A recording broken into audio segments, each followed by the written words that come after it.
बंदी छोड़ सतगुरु रामपाल जी परमेश्वर जी की जय हो। परम पिता परमात्मा सारी सृष्टि के रचनहार कुल मालिक असंख्य ब्रह्मांडों के स्वामी जगत गुरु तीनों लोकों में प्रवेश करके सबका भरण पोषण करने वाले राजाधिराज आत्माधार नाथों के नाथ देवों के देव महादेव सर्वेश्वर महेश्वर मृत्युंजय अजरो अमर आदि अनादि सनातनी प्रभु जगत पिता जगदीश्वर श्री श्री 1008 की उपाधि के वास्तविक अधिकारी अकाल मूरत शब्द स्वरूपी राम वासुदेव सर्वगतम ब्रह्म परम पूज्य प्रथम पूज्य परम संत परम पुरुष परम धनी परम दयालु सत्य कबीर हक्का कबीर अल्लाहु कबीर अल्लाहु अकबर बाखबर अल्लाह ताला जगत के तारणहार जगत के मुक्तिदाता जगत के जगन्नाथ हारे के सहारे हिंदुओं के राम मुसलमानों के अल्लाह सिखों के वाहिगुरु ईसाइयों के मसीह दया के सागर दयानिधि करुणा के सागर करुणानिधि स्वयंभू परिभू संकट मोचन कष्ट हरण मंगल करण दुख भंजन अविगत कबीर निर्विकार निर्विषम परमात्मा अलय अलेख सतगुरु आदि अनादि सतगुरु असली मर्यादा पुरुषोत्तम असली राम असली कृष्ण असली घनश्याम असली मुरारी राजाओं के राजा महाराजाओं के महाराजा शहंशाहों के शहंशाह सम्राटों के सम्राट भगवानों के भगवान अल्लाहों के अल्लाह प्रभुओं के प्रभु मसीहाओं के मसीह सच्चे वाहिगुरु बाबाओं के बाबा पीरों के पीर सेठों के सेठ जगत सेठ सावड़सा सेठ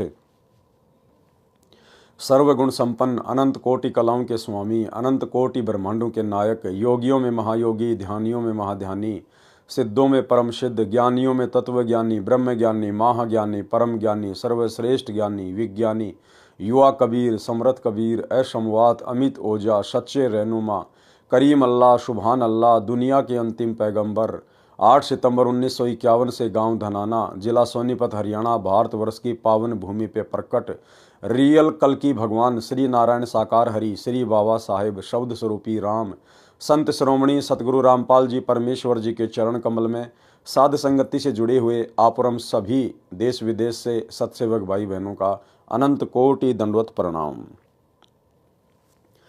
सत्साई भाई और बहनों, दया पूज्य गुरुदेव भगवान की सतगुरु रामपाल जी परमेश्वर जी की सारी सृष्टि के रचनहार की भाई और बहनों, इस कलयुग की बिचली पीढ़ी में साध संगति से जुड़कर गुरुदेव भगवान के विशेष आशीर्वाद से आप और हम सभी सत्सेवक आत्माएं अपनी आत्मा के कल्याणार्थ हेतु भक्ति मार्ग पर मोक्ष प्राप्ति के लिए निरंतर आगे की ओर बढ़ रहे हैं।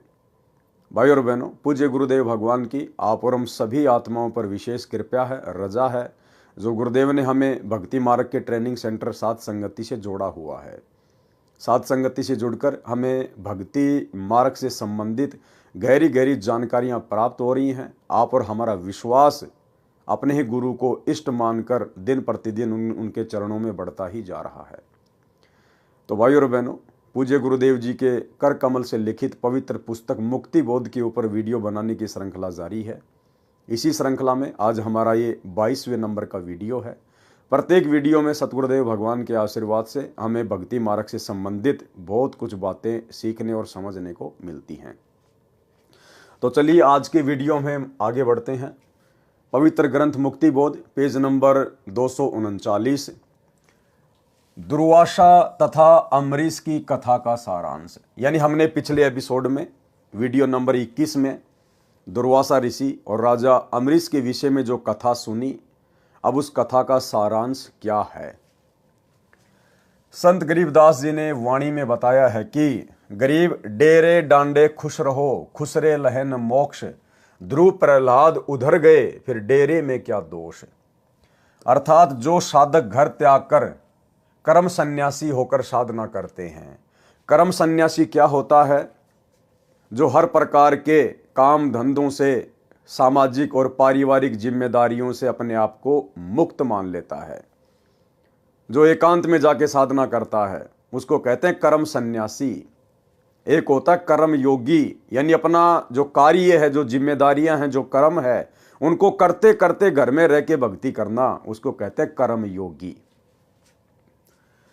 जो साधक घर त्याग कर कर्म सन्यासी होकर साधना करते हैं, ब्रह्मचारी रहे हैं तथा वन में ही निवास करते हैं, वे मानते हैं कि परमात्मा ऐसे ही प्राप्त होता है। सामान्य व्यक्ति की धारणा भी यही होती है कि परमात्मा की प्राप्ति तो उन्हीं को होती है जो घर त्याग कर मोह माया को छोड़कर जंगल में चला जाता है। इसका समाधान इस वाणी में संत गरीबदास जी ने किया है। कहा है कि अपने डेरे यानी घर, डांडे यानी घेर वह स्थान होता था जिसमें किसान लोग पशु बांधते थे तथा उसमें केवल पुरुष निवास करते थे। घर में केवल स्त्रियां निवास करती थी। मेल फीमेल का भिन्न स्थान बनाया जाता था। जो कुंवारे पुरुष होते थे यानी जो बैचलर होते थे वे अपने घेर में ही रहा करते थे। जो विवाहित होते थे यानी जो मैरिड होते थे वे ही रात्रि में अपनी पत्नियों के पास जा सकते थे। इसलिए कहा है कि अपने घर या घेर में खुशी के साथ रहो। यदि ब्रह्मचारी जीवन बिताने मात्र से मुक्ति मिले तो खुसरे यानी हिजड़े मुक्त क्यों नहीं होते जो जन्मजात ब्रह्मचारी हैं। आप ये भी मानते हो कि ध्रुव तथा प्रहलाद दोनों भक्तों का उद्धार हो गया, वे पार हो गए, उनकी मुक्ति हो गई। ये दोनों भगत घर में रहे, विवाह करवाया, बच्चे उत्पन्न किए और मुक्ति भी पाई। देखो भाई और बहनों, यहां परमात्मा ये बातें जगत वाले भाई बहनों को समझाने की दृष्टि से लिख रहे हैं कि ध्रुव प्रहलाद पार हो गए आप लोगों के अनुसार। लेकिन वास्तव में ध्रुव प्रहलाद पूर्ण मोक्ष प्राप्त नहीं कर पाए हैं। पूर्ण मोक्ष प्राप्ति के लिए कर्म सन्यासी बनना जरूरी नहीं है। कर्म योगी बनकर ध्रुव और प्रहलाद की तरह भक्ति की जा सकती है, परंतु पूर्ण मोक्ष प्राप्ति के लिए अंत में हमने विकारों से मुक्त होना ही पड़ेगा, विषय वासनाओं से मुक्त होना ही पड़ेगा। भले आपने रमेणी कर ली, शादी कर ली, आपने अपना परिवार बसा लिया, लेकिन पति पत्नी कर्म करते करते आप जी कभी भी मोक्ष प्राप्त नहीं कर सकते। आपने वो कर्म त्यागना पड़ेगा, विषय वासनाओं को त्यागना पड़ेगा यदि आपने पूर्ण मोक्ष प्राप्त करना है तो। ध्रुव प्रहलाद केवल इतने पार हुए हैं कि उन्हें फिर से जन्म लेना पड़ेगा। वो घर पर रहे, उन्होंने शादी की, विवाह किया, बाल बच्चे उत्पन्न किए, लेकिन उनको सच्चा सतगुरु प्राप्त नहीं था, उनको भक्ति का पूर्ण मार्ग प्राप्त नहीं था, जिस कारण से वो आत्माएं पूर्ण मोक्ष प्राप्त नहीं कर पाई।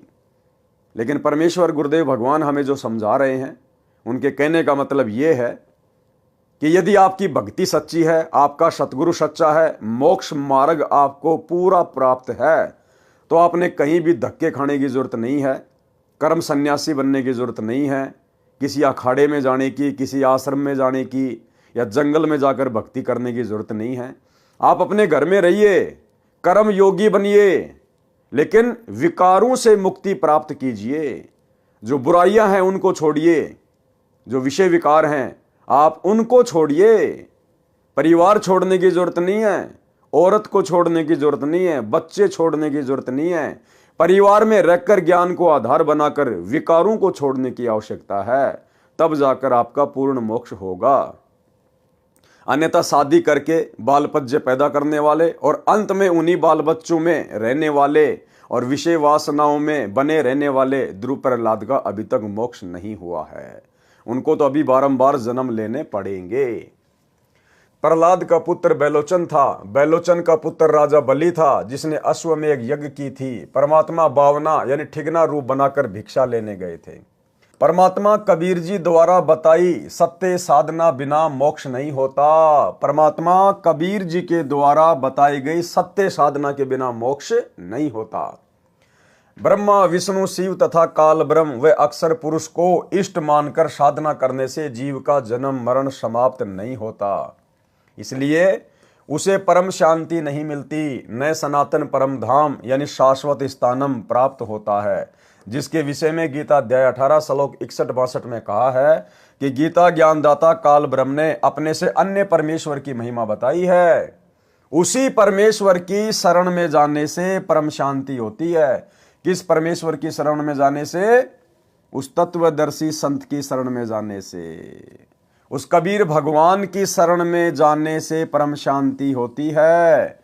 तो भाई अगर आप कबीर भगवान मानते हैं उस डाढ़ी मूंछ वाली कबीर जी की समझे जाने वाली नकली फोटो को, तो भाई उसके भरोसे तो आपको कभी भी परम शांति नहीं हो सकती। क्योंकि आप कभी भी उनकी शरण में नहीं जा सकते।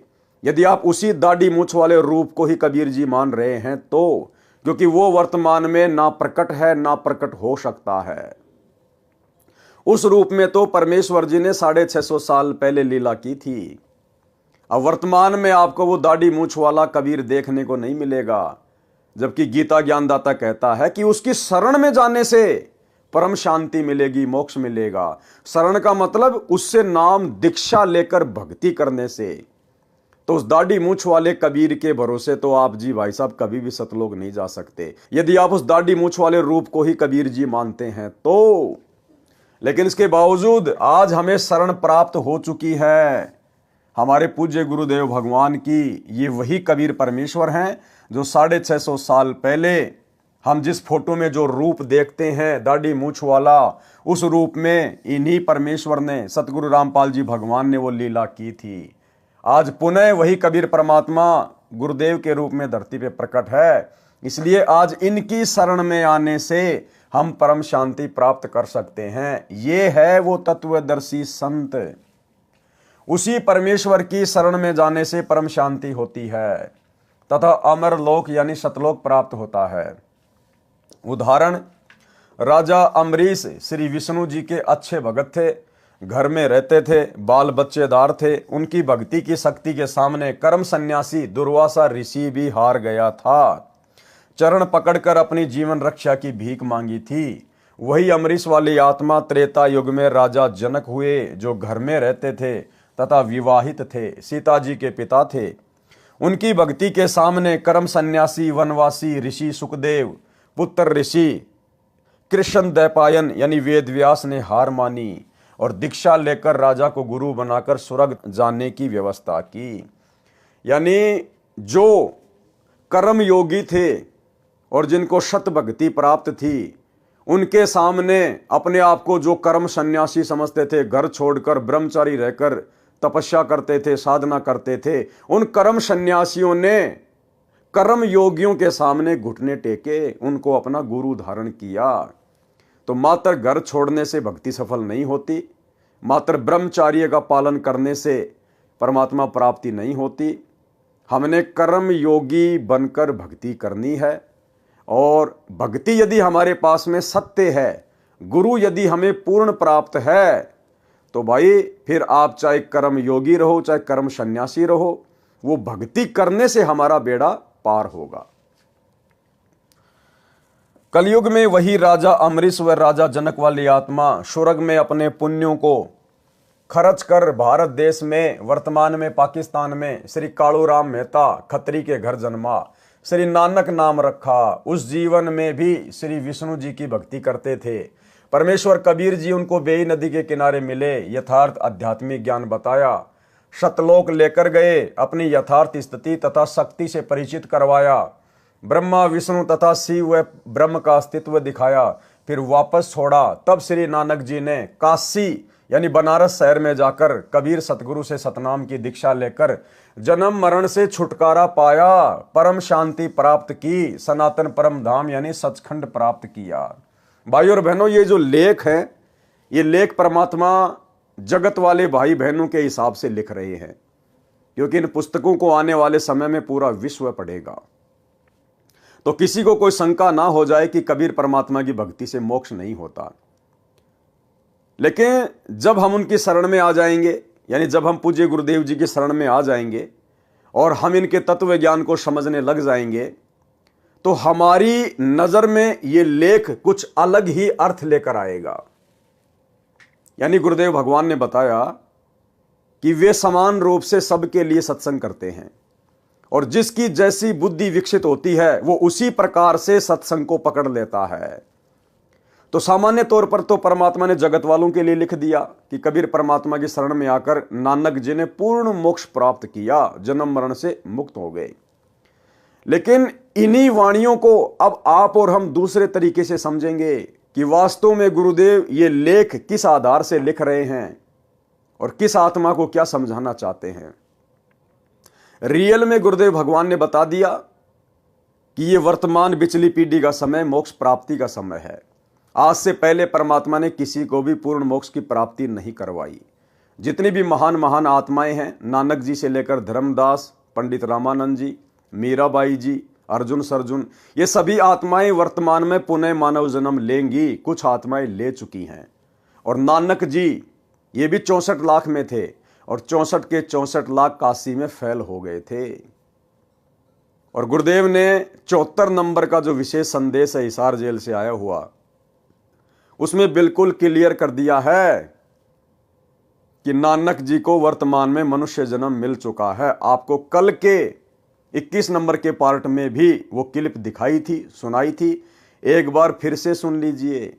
परमेश्वर ने नानक जी के सभी जन्मों का उल्लेख किया है कि सतयुग में राजा अमरीश था, त्रेता में राजा जनक बना और फिर बाबा नानक के रूप में जन्मा। और अगर अब उसको नाम नहीं मिलता, परमात्मा की शरण में नहीं आता, तो फिर 84 में जाता। तो इस सत्संग को ध्यान से सुनिए, आपको क्लियर हो जाएगा कि वर्तमान में नानक वाली आत्मा सतगुरु रामपाल जी की शरण में आ चुकी है और उपदेश लेकर अपनी सत भक्ति कर रही है। सुनिए। 3 लोक का राज जय जीव को कोई दे, लाख बधाई क्या करे जय नहीं नाम थे नहीं। जैसे राजा अमरीश राजा थे और वो भक्ति ना करी जो करनी चाहिए थी, मर गया, राज छूट गया।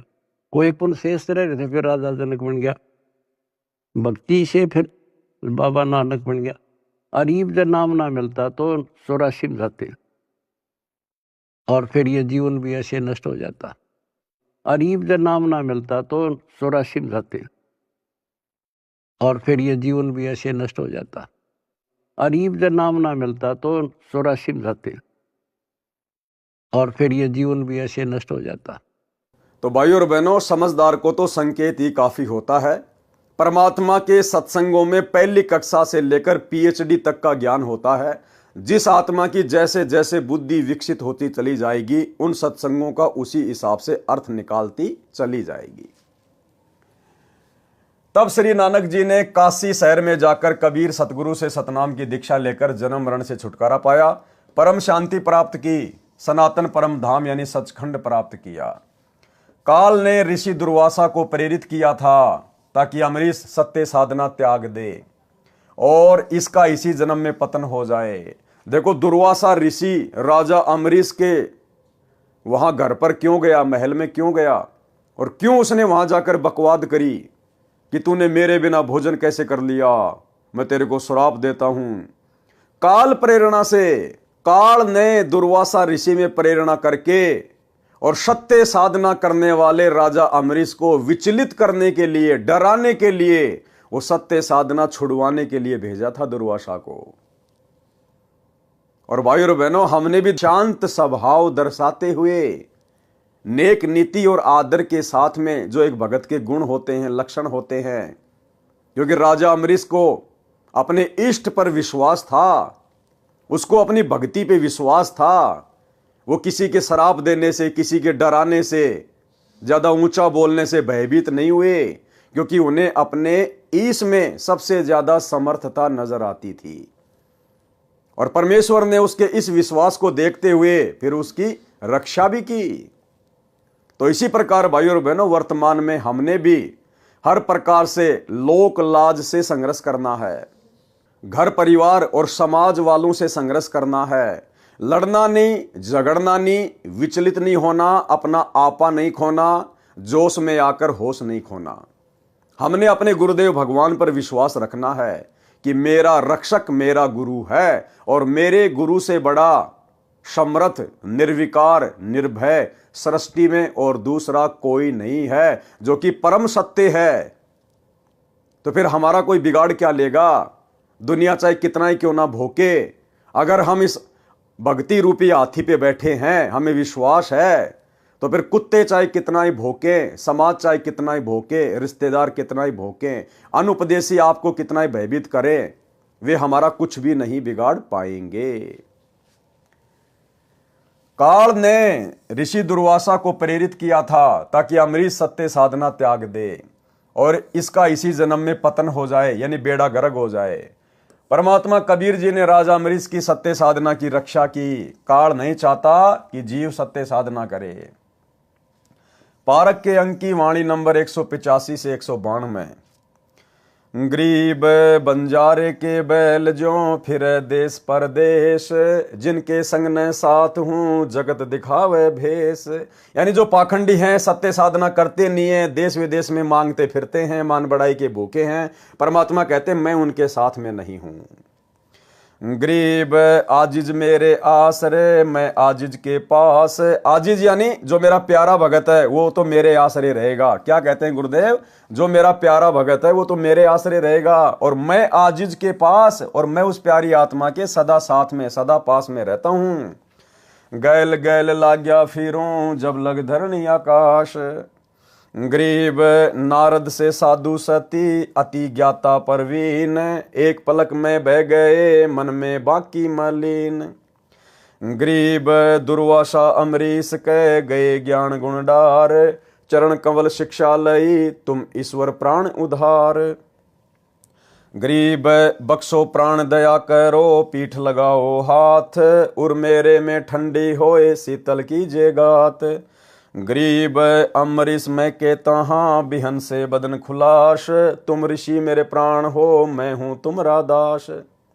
यानी दुर्वासा ऋषि ने इतनी बदसलूकी की राजा अमरीश के साथ में, उसके बावजूद भी राजा अमरीश ऋषि दुर्वासा से नाराज नहीं हुए और कहा कि मैं तो आपका दास हूं, जैसा आपने किया वैसा परिणाम आपको मिल गया। गरीब चक्र सुदर्शन शीस धरी, दीजो भक्ति की आन, मैं चेरा चरणा रहूं बख्शो मेरे प्राण। और वर्तमान में क्या हो रहा है भाइयों और बहनों?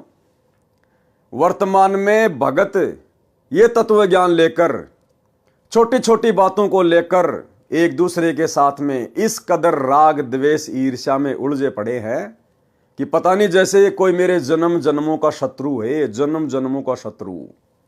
अरे भैया, अगर आप किसी भगत के विचारों से सहमत नहीं हैं, अगर किसी भगत ने आपके साथ में धोखा कर दिया, छल कपट कर दिया, तो भैया आप उस भगत को छोड़िए ना। आप परमात्मा की मर्यादाओं को क्यों तोड़ रहे हैं? आप परमात्मा के सत्संग रूपी विधान के खिलाफ क्यों उसके साथ ऐसा व्यवहार कर रहे हैं? अगर आपको लगता है कि इस भगत से मेरे विचार मेल नहीं खाते हैं, तो उस भगत से बातचीत बंद कर दीजिए, मिलना जुलना बंद कर दीजिए। फिर लग जाएंगे उसके पीछे काले कुत्ते की तरह मोबाइल में वीडियो बनाने में, पंपलेट बनाने में, वो ऐसा ये ऐसा, वो ठग है, वो ये है, फिर अपने और ज्यादा वो क्रम फोड़ता है। राजा अमरीश से शिक्षा लेनी चाहिए ऐसे बुद्धिहीन भक्तों को। अरे दुर्वासा ऋषि ने तो राजा अम्बरीश को मारने के लिए चक्र सुदर्शन छोड़ दिया था, उसके बावजूद भी राजा अम्बरीश ने उसको यही कहा कि मैं तो आपका दास हूं, आप तो मेरे लिए आदरणीय हैं, आपको तो केवल आपके कर्म मिले हैं, मैं क्या कर सकता हूं इसमें।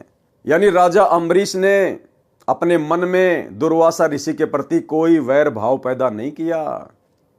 तो भाइयों और बहनों, आज हमें तो तत्व ज्ञान मिल गया है, और ये तत्व ज्ञान मिलने के बाद भी ज्यादातर भगत छोटी छोटी बातों को लेकर आपस में राग द्वेष ईर्ष्या में फंसे हुए हैं। भाई कैसे परमात्मा प्राप्त करेंगे?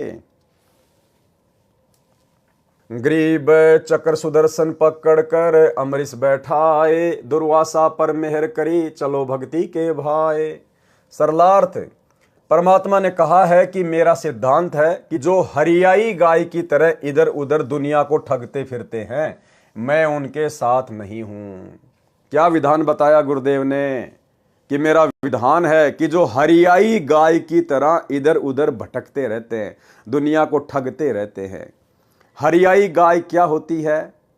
हरियाई गाय उसको कहते हैं जो फसल खाने के लिए कभी किसी के खेत में चली जाए, कभी किसी के खेत में चली जाए, एक जगह वो टिकती नहीं है। और उस हरियाई गाय के गले में एक लकड़ी बांध दिया करते थे मोटी सी, ताकि वो ज्यादा तेज ना दौड़ सके, इधर उधर ना जा सके। अगर वो ज्यादा चलेगी तो लकड़ी उसके घुटनों पे लगती थी। तो हरियाई गाय की तरह परमात्मा कहते हैं जो भगत इधर उधर भटकते हैं, जैसे इन सतलोक आश्रमों में, क्योंकि आज हमारे गुरुदेव भगवान तो बैठे हुए हिसार जेल में, और संगत 90% संगत उस हरियाई गाय की तरह लड्डू जलेबी बर्फी के चक्कर में, जैसे वो गाय हरा हरा चारा चरने के चक्कर में दूसरों के खेतों में दौड़ा करती थी।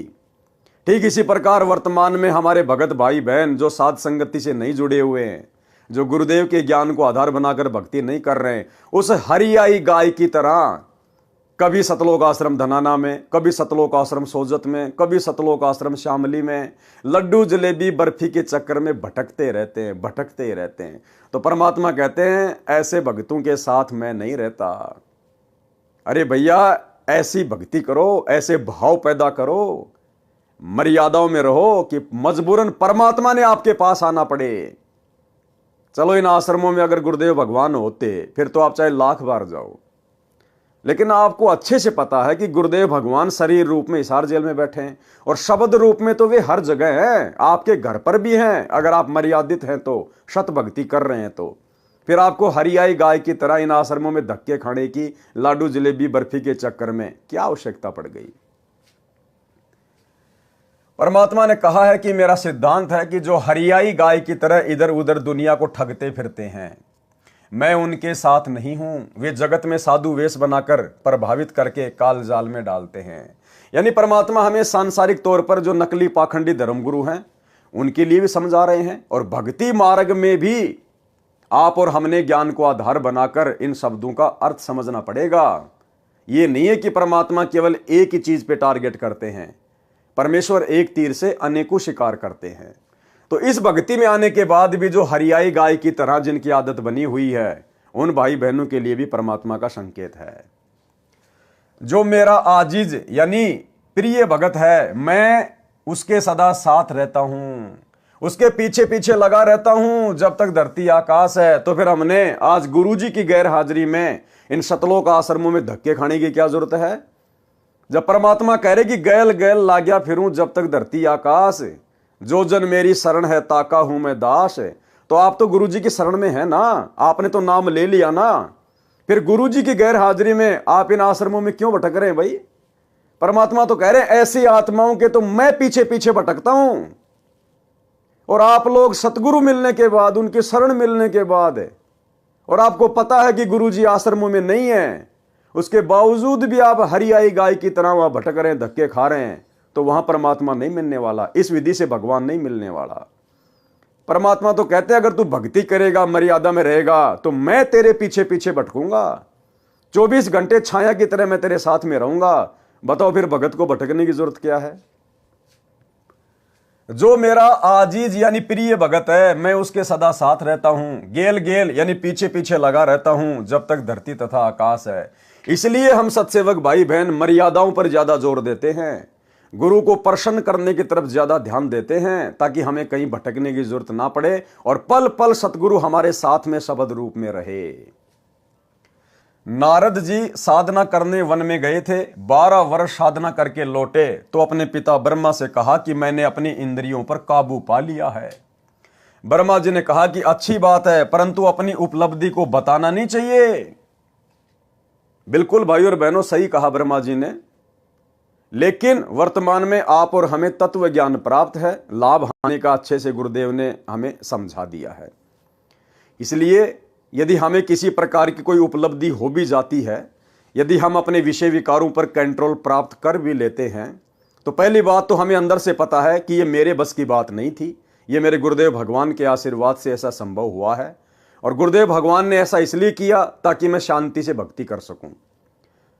तो विषय विकारों पर कंट्रोल करने के बाद जो आत्मीय आनंद, जो शांति हम इस भक्ति मार्ग पर महसूस कर रहे हैं, प्राप्त कर रहे हैं, उस मकसद से तो हम दूसरे भगत भाई बहनों को समझा सकते हैं कि भाई देखो, वास्तव में भक्ति का आनंद तो उसी समय है जब हम विषय विकारों से दूर हट जाएंगे, और भाई इनके हटे बिना बात बनेगी नहीं। और भाई दास के ऊपर भी गुरुदेव भगवान की विशेष मेहर हुई है, परमात्मा ने इन विषय विकारों से दास को भी दूर कर दिया है भक्ति के लिए। तो इस प्रकार से तो हम समझा सकते हैं, दूसरों को बता सकते हैं, उनको भी अच्छे कर्मों के लिए प्रेरित करने के लिए। और एक होता है कि मैंने विषय विकारों पे विजय प्राप्त कर ली, हाँ मैंने अपनी पत्नी को अपनी बहन बना लिया, अब मैं काल के जाल में नहीं फंसने वाला, तो वो जरूर फंसेगा, क्योंकि वो अहंकार में बोल रहा है। तो इस मकसद से ब्रह्मा जी ने अपने पुत्र नारद को कहा था कि बेटा किसी और के सामने जिक्र मत करना, परंतु अपनी उपलब्धि को बताना नहीं चाहिए। आप श्री विष्णु जी से तो ये बात बिल्कुल ना कहना। नारद जी तो उमंग से भरा था, श्री विष्णु जी के पास गए, उनको अपनी साधना की सफलता बताई। अब बताओ, ये देवी देवता भाई और बहनों, आप और हमारे से भी नैतिक ज्ञान में नीचे गिरे हुए हैं। ब्रह्मा जी का बेटा नारद, और जब नारद ने अपनी उपलब्धि अपने पिता को बताई तो ब्रह्मा जी ने आदेश दिया कि बेटा विष्णु को तो विशेष तौर पर मत बताना, तेरे चाचा को तो बिल्कुल ही मत बताना। इसके बावजूद नारद जी सबसे पहले विष्णु जी के पास गए और सारी बात बता दी। तो कहां ये अपने बाप की बातें मानते हैं। तो भाई और बहनों, ऐसा का ऐसा लफड़ा, ऐसा का ऐसा झगड़ा ऊपर के लोकों में है। ऊपर कुछ भी विशेष नहीं है, यहां से भी ज्यादा आग लगी हुई है। परंतु अपनी उपलब्धि को बताना नहीं चाहिए। आप श्री विष्णु जी से तो ये बात बिल्कुल ना कहना।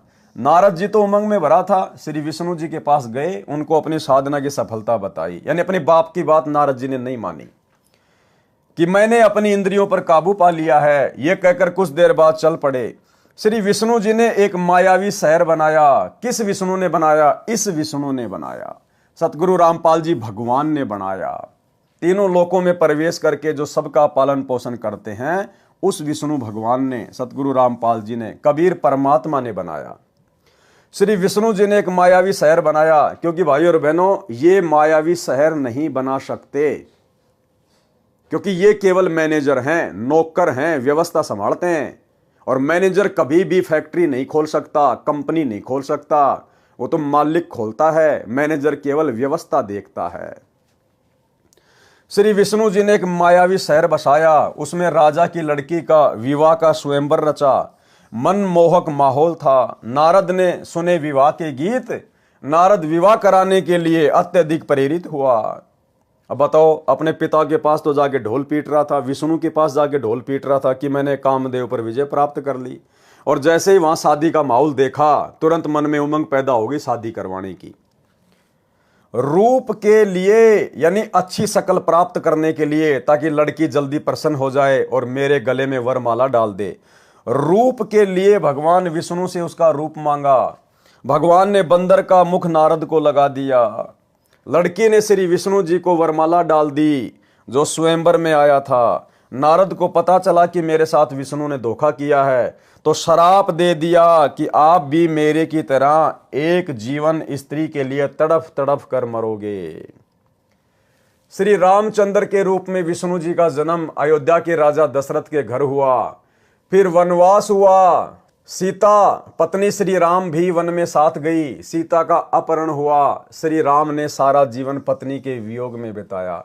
अब बताओ, ये ब्रह्मा विष्णु महेश काहे के समर्थ हैं, काहे के भगवान है ये। अरे भगवान के ऊपर किसी का श्राप काम करेगा क्या? जबकि अपने भतीजे का श्राप श्री विष्णु जी के ऊपर काम कर गया। ब्रह्मा विष्णु महेश तीनों भाई हैं। सबसे बड़ा ब्रह्मा, उससे छोटा विष्णु, उससे छोटा शंकर। और नारद जी ब्रह्मा जी का बेटा, यानी नारद जी विष्णु जी के कौन हुए? भतीजे। अब बताओ, नारद जी ने श्राप दे दिया और विष्णु जी उस श्राप को भोगने के लिए धरती पे आ गया रामचंद्र रूप में। तो ये काहे के समर्थ हैं? ये काहे के समर्थ है? जो भगवान अपने भतीजे का दिया हुआ श्राप नहीं काट पाया, वो बताओ आप और हमारे वो कर्म कहां से काट देगा? तो भाई और बहनों, इन कथाओं से साबित होता है, लेकिन ये कथा आज से पहले हमारे को समझ में नहीं आ रही थी, क्योंकि हमें सतगुरु प्राप्त नहीं था। सतगुरु ने हमारा ज्ञान योग नहीं खोला था। अब गुरुदेव भगवान ने अपनी शरण में लेकर हमें वो बुद्धि दी है, वो तत्व ज्ञान दिया है। अब उनके आशीर्वाद से हम इन चीजों को समझ पा रहे हैं, कौन कितना पानी में है, कौन कितना समर्थ है। पारक के अंक की वाणी नंबर 193 से 194। गरीब गण गंधर्व और मुनि जन 33 तत्व सार, अपने जन के कारण उतरे बारंबार। गरीब अनंत कोटि अवतार हैं, नोचित वे बुद्धि नाश, खाली खेल खलक में 6 ऋतु 12 मास। सरलार्थ, जितने भी देव गण मुनिजन 33 करोड़ देवता हैं, ये परमात्मा की भक्ति करके इस पद को प्राप्त हुए हैं। यदि इनके साथ भी कोई शरारत करके हानि पहुंचाता है, तो उसकी रक्षा के लिए भी परमात्मा कबीर जी ही सहायता करने के लिए ऊपर से आते हैं। इन 33 करोड़ देवी देवताओं के ऊपर, ब्रह्मा विष्णु महेश के ऊपर जिन्होंने कभी कलयुग की बिचली पीढ़ी में सतगुरु रामपाल जी भगवान की सत्य भक्ति की थी लेकिन पार नहीं हो पाए, जो देव पद को प्राप्त हो गए, जब इनके ऊपर कोई विशेष आपत्ति आती है, इन्हें कोई परेशान करता है, तो उस समय भी यही कबीर परमात्मा सतगुरु रामपाल जी भगवान भिन्न भिन्न रूप धारण करके इन देवी देवताओं की सहायता करते हैं। जैसे राम रावण युद्ध में रामचंद्र जी की विशेष आत्मिक पुकार पर जब रोने लग गया कि ये भगवान, ये राक्षस तो मर ही नहीं रहा, तब यही कबीर परमात्मा सतगुरु रामपाल जी भगवान आए और सूक्ष्म रूप बनाकर रावण की नाभि में तीर मारा। यदि इनके साथ भी कोई शरारत करके हानि पहुंचाता है तो उसकी रक्षा के लिए भी परमात्मा कबीर जी ही सहायता करने ऊपर से आते हैं, अवतरित होते हैं, अवतार धारण करते हैं। वे परमात्मा अपने जन यानी भगत जन के कारण बार बार अवतार लेते हैं। जैसे प्रहलाद भगत की रक्षा के लिए नरसिंह रूप धारण करके अचानक आए और अपना कार्य करके चले गए, यानी वो परमात्मा इनकी रक्षा के लिए या भक्ति मार्ग को चलाने के लिए सतलोक से किसी आत्मा को नहीं भेजता, बारंबार स्वयं ही अवतरित होता है, स्वयं ही अवतार धारण करता है। देखिए क्या लिखा है, तो उसकी रक्षा के लिए परमात्मा कबीर जी ही सहायता करने ऊपर से आते हैं, किसी को भेजते नहीं है सतलोक से, स्वयं ही ऊपर से आते हैं, अवतरित होते हैं, स्वयं ही अवतरित होते हैं, अवतार धारण करते हैं, स्वयं ही अवतार रूप में आते हैं। वे परमात्मा अपने जन यानी भगत जन के कारण बार बार अवतार लेते हैं। परमात्मा खुद ही बार बार अवतार लेते हैं, सतलोक से किसी को भेजते नहीं है। जैसे आज वर्तमान में सतलोक आश्रमों से जुड़े हुए हमारे भगत भाई बहनों को बहुत बड़ी गलतफहमी है कि सतगुरु रामपाल जी तो कबीर जी के भेजे हुए अवतार हैं, कबीर जी की भेजी हुई आत्मा है, कबीर जी के दास हैं। तो ये उनकी सबसे बड़ी गलतफहमी है। ये परमात्मा स्वयं ही अवतार धारण करके आता है, किसी को भेजता नहीं है, क्योंकि समर्थ ने किसी को भेजने की आवश्यकता नहीं है। जैसे प्रहलाद भगत की रक्षा के लिए नरसिंह रूप धारण करके अचानक आए और अपना कार्य करके चले गए। तत्व ज्ञानहीन प्रचारक जिनकी बुद्धि का नाश हो चुका है, वे केवल 9 अवतार मानते हैं। अरे मालिक तो संसार में 6 ऋतु 12 मास यानी सदा लीला करता रहता है। जैसे श्री नानक जी ने भी कहा है कि अंधुला नीच जाति परदेसी मेरा, छिन आवे तिल जावे और जाकी संगत नानक रहंदा, क्यों कर मोंडा पावे। अर्थात जुलाहा जाति में प्रकट मेरा परदेसी परमात्मा कबीर एक पल में पृथ्वी पर दिखाई देता है, दूसरे क्षण में ऊपर सचखंड में होता है। बताओ फिर इनको अपना अवतार भेजने की जरूरत क्या है? किसी आत्मा को सतलोक से भेजने की जरूरत क्या है? एक पल में सतलोक में, एक पल में पृथ्वी पर। उस समर्थ परमात्मा कबीर जी की शरण में मैं नानक जी रहता हूं। उनकी था यानी उनका अंत कैसे पाया जा सकता है? भावार्थ है कि परमात्मा के तो अनंत अवतार हो चुके हैं, यानी अनंत बार परमात्मा इस पृथ्वी पर प्रकट हो चुके हैं। वह तो एक पल में पृथ्वी पर और दूसरे पल में सतलोक में आता जाता रहता है, यानी कभी भी प्रकट हो जाता है, कभी भी प्रकट हो जाता है, जैसे कि वर्तमान में प्रकट हैं। और हिसार जेल से जो विशेष संदेश नंबर 75 आया है अभी लेटेस्ट, इसमें गुरुजी ने बिल्कुल क्लियर कर दिया कि वो परमात्मा गरीबदास जी के समय प्रकट हुए और भाई वर्तमान में आपके सामने प्रकट है। पहचान सको तो पहचान लेना। सुनिए सत्संग। तो क्या बताते हैं, उत्तर दक्षिण पूर्व पश्चिम फिरता दाने दाने लो, और सर्व कला सतगुरु साहिब की, हरि आए हरियाणे। गरीबदास जी के समय आए तेरी बारे भाई प्रगट सामने थारे, पहचाने जात पहचान लियो। गरीबदास जी के समय आए तेरी बारे भाई प्रगट सामने थारे, पहचाने जात पहचान लियो। गरीबदास जी के समय आए तेरी बारे भाई प्रगट सामने थारे, पहचाने जात पहचान लियो। तो भाई और बहनों, वर्तमान में कौन प्रकट है? कहां है परमात्मा? यदि आप दाढ़ी मूछ वाले कबीर जी को परमात्मा मानते हैं तो भाई उसके तो आपको दर्शन भी नहीं हो सकते वर्तमान में। फिर क्यों कह रहे हैं गुरु जी कि जो परमात्मा गरीबदास जी के सामने प्रकट हुए, गरीबदास जी के समय प्रकट हुए, वही परमात्मा आज भी प्रकट है तुम्हारी आंखों के सामने। पहचान सको तो पहचान लो। यानी गुरुदेव स्वयं के विषय में कह रहे हैं, स्वयं के विषय में, कि तुम्हारा गुरु स्वयं ही कबीर परमात्मा है। वही कबीर परमात्मा जो गरीबदास जी को मिला था जिंदा बाबा के रूप में, वही आज तुम्हें सतगुरु रामपाल जी के रूप में प्राप्त है, धरती पे प्रकट है। अब इससे बड़ा खुलकर परमात्मा और क्या प्रमाण देंगे। लेकिन उसके बावजूद भी भाई और बहनों, बुद्धिहीन भगत भाई बहन ये बात अपने हृदय में नहीं बैठा पाएंगे कि हमारे गुरुजी ही कबीर जी हैं। क्योंकि गुरुजी को ही कबीर जी मानने के लिए तो साध संगति से जुड़ना पड़ेगा।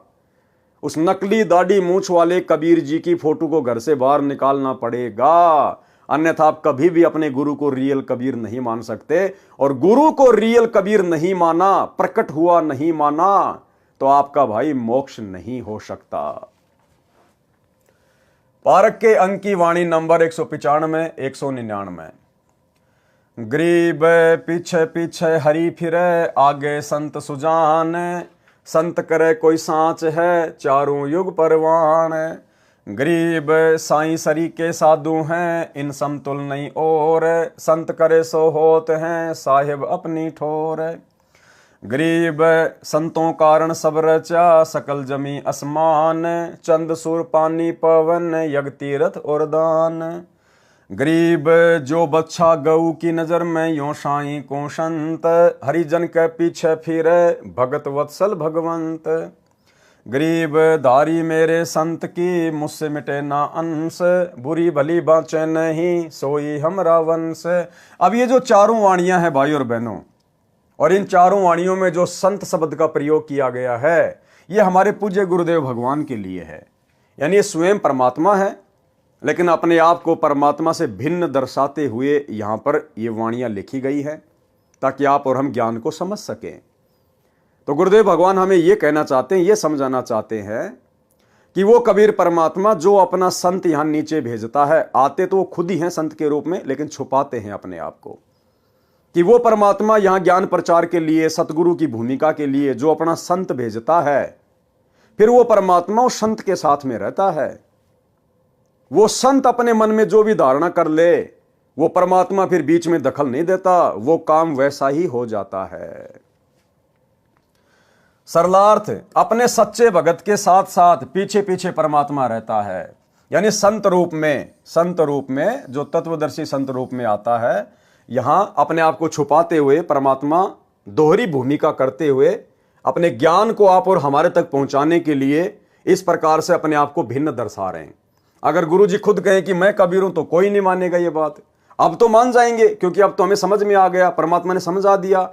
लेकिन 1994 में जब इन्होंने अपना ज्ञान देना शुरू किया, उस समय यदि ये कहते कि मैं कबीर भगवान हूं, मैं ही काशी वाला जुला हूं, तो कोई भी स्वीकार नहीं करते। इसलिए उस कबीर परमेश्वर ने अपने आप को एक संत रूप में ज्यादा दूसरों के सामने प्रदर्शित करना पड़ता है। उस आधार से वाणियां लिखी गई है कि अपने सच्चे भगत के साथ साथ पीछे पीछे परमात्मा रहता है।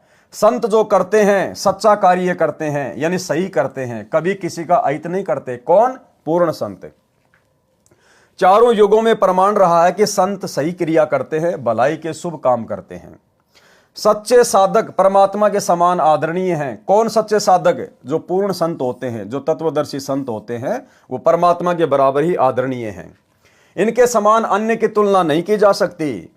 परमात्मा अपने सच्चे भगत को अपनी शक्ति प्रदान कर देते हैं, अपने सच्चे भगत को, अपने सच्चे संत को। जैसे आज गुरुदेव अपने आप को छुपाते हुए सच्चे भगत की, सच्चे संत की भूमिका में हैं। परमात्मा अपने सच्चे भगत को अपनी शक्ति प्रदान कर देते हैं। परमात्मा कबीर जी कहते हैं कि मेरी बजाय इन संतों से मांगो। संत परमात्मा से प्राप्त शक्ति से अपने अनुयायियों की मनोकामना पूर्ण करते हैं, उनकी रक्षा करते हैं। परमात्मा कबीर जी उनके बीच में कोई दखल नहीं देते। यानी संत ने जो धारणा अपने मन में बना ली, जो आशीर्वाद अपने शिष्य को दे दिया, फिर परमात्मा बीच में कोई दखलंदाजी नहीं करता। क्यों? क्योंकि संत स्वयं ही परमात्मा होता है। कौन से मार्ग में? इस कबीर परमात्मा के सतलोक वाले मार्ग में, सत भक्ति मार्ग में, अन्य पाखंडियों की भक्ति में नहीं, तीन लोक की भक्ति में नहीं, केवल सतलोक वाली भक्ति में कबीर परमात्मा खुद ही संत रूप में होता है। इसलिए भला बीच में दखलंदाजी और कौन करेगा? इसलिए कहा है कि संत करे सो होत हैं, यानी तत्वदर्शी संत करे सो होत हैं, और साहिब अपनी ठोर। वो परमात्मा बीच में दखलंदाजी नहीं करता। परमात्मा ने भक्तों के लिए पृथ्वी तथा इसके सहयोगी सूर्य, आकाश, हवा व जल व अन्य ग्रह बनाए हैं ताकि वे भक्ति करके अपना कल्याण करवा सकें। तीर्थ स्थान भी भक्तों का साधना स्थल है। दान की परंपरा भी भक्ति में अति सहयोगी है, परंतु दान संत यानी गुरु को दिया जाता है। कुपात्र को दिया दान तो रण रे यानी अनुपजाऊ यानी बंजर भूमि में बीज डालकर खराब करने के समान है। परमात्मा कबीर जी ने कहा है कि कबीर गुरु बिन माला फेरते, गुरु बिन देते दान, गुरु बिन दोनों निष्फल है, भावे देखो वेद पुराण। अर्थात भगत को चाहिए कि पहले पूर्ण गुरु से दीक्षा ले, फिर उनको दान करे, उनके बताए मंत्रों का जाप यानी सुमरण करे। गुरुजी से दीक्षा लिए बिना भक्ति के मंत्रों के जाप की माला फेरना तथा दान करना व्यर्थ है। गुरु बनाना अति आवश्यक है। प्रमाण कबीर राम कृष्ण से कौन बड़ा, उन्हों भी गुरु कीन, तीन लोक के वेदनी गुरु आगे अधीन। आम सांसारिक लोग श्री ब्रह्मा विष्णु महेश से और उनके जो अवतार हैं, श्री राम रूप में आए, श्री कृष्ण रूप में आए, तो आम जो सांसारिक लोग हैं जो तत्व ज्ञान से अपरिचित हैं, वे श्री राम और श्री कृष्ण से तो बड़ा किसी को परमात्मा नहीं मानते, भगवान नहीं मानते। तो हमें गुरुदेव समझाना चाहते हैं कि तुम्हारे उन भगवानों ने भी गुरु धारण किया, गुरु से उपदेश लेकर भक्ति की, तब वापस अपने लोक में जा पाए सूक्ष्म शरीर में। फिर तुम वर्तमान में भाई बिना गुरु के कौन से खेत की मूली हो जो 84 लाख योनियों से और नरक से छूट जाओगे। कबीर राम कृष्ण से कौन बड़ा, उन्हों भी गुरु कीन, तीन लोक के वेदनी गुरु के आगे आधीन। अर्थात पृथ्वी के मानव, स्त्री और पुरुष श्री राम तथा श्री कृष्ण से बड़ा देवता किसी को नहीं मानते। उन दोनों ने गुरु जी से दीक्षा ली, तीन लोक के मालिक होते हुए भी उन्होंने गुरु बनाए। श्री कृष्ण जी ने ऋषि दुर्वासा जी को अध्यात्म गुरु बनाया। ऋषि संदीपनी उनके शिक्षक गुरु थे, यानी श्री कृष्ण जी के दो गुरु थे। एक तो संदीपनी ने केवल उनको अक्षर ज्ञान करवाया था, पढ़ाई लिखाई वाले गुरु थे। दूसरे दुर्वासा ऋषि जिन्होंने आध्यात्मिक ज्ञान की दीक्षा दी। श्री कृष्ण जी ने ऋषि दुर्वासा जी को आध्यात्म गुरु बनाया, ऋषि संदीपनी उनके शिक्षक गुरु थे। श्री रामचंद्र जी ने ऋषि वशिष्ठ जी को गुरु बनाया। वे दोनों त्रिलोकनाथ होते हुए भी अपने अपने गुरु के आगे आधीन भाव से पेश होते थे। फिर आम लोगों की क्या औकात है जो गंगा जी में डुबकी लगाने से, कुंभ में डुबकी लगाने से, किसी तीर्थों पर जाने से, मंदिर मस्जिद में जाने से और वे पाप मुक्त हो जाएंगे या वे उस स्तर की साधना का लाभ उठा पाएंगे? बिल्कुल नहीं। परमात्मा अपने भगत पर निरंतर दृष्टि रखते हैं कि कहीं कोई देव, भूत, पितर, प्रेत, गण, गंधर्व, राक्षस, यक्ष, यमदूत मेरे भगत को हानि ना कर दें। जैसे गाय अपने बच्चे यानी बछड़ी बछड़े पर निरंतर दृष्टि रखती है, चारा चरते समय भी एक आंख बच्चे पर ही लगी रहती है। यदि कोई अन्य पशु उसके बच्चे के निकट आता है तो वह यदि खुली होती है तो दौड़कर उस गैर पशु को टक्कर मारने दौड़ती है। जबकि हमारे गुरुदेव भगवान तो अबंध हैं, अबंध। हम रोज नित्य नियम में पढ़ते हैं, गरीब ऐसा सतगुरु हम मिल्या, बेपरवाह अबंध, परमहंस पूर्ण पुरुष, रोम रोम रविचंद।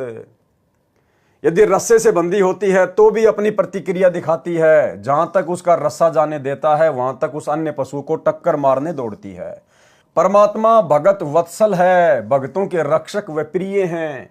वे भक्तों के पीछे पीछे फिरते रहते हैं। परमात्मा भक्तों के पीछे पीछे फिरते रहते हैं। भाई जब खुद भगवान हमारे पीछे पीछे फिरते रहते हैं तो भला फिर हमने वर्तमान में परमात्मा की गैर हाजिरी में, गुरुदेव की गैर हाजिरी में उन आश्रमों में जाके धक्के खाने की जरूरत क्या है?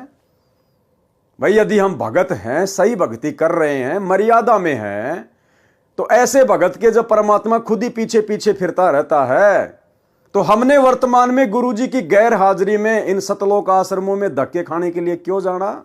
या वो जाएंगे जिनको अभी तक ये ज्ञान समझ में नहीं आ पाया है। क्योंकि परमात्मा कहते हैं गोता मारूं सुरग में जा बैठूं पाताल, और गरीब दास ढूंढता फिरूं अपने हीरे मोतीलाल। बताओ, जो परमात्मा खुद ही भगत के पीछे पीछे रहता है, साए की तरह साथ में रहता है, शब्द रूप में पल पल साथ में रहता है, तो फिर भगत ने कहीं धक्के खाने की क्या जरूरत है? धक्के वो खाएगा जो कस्तूरी वाले हिरण की तरह अभी तक कस्तूरी को पहचान नहीं पाया।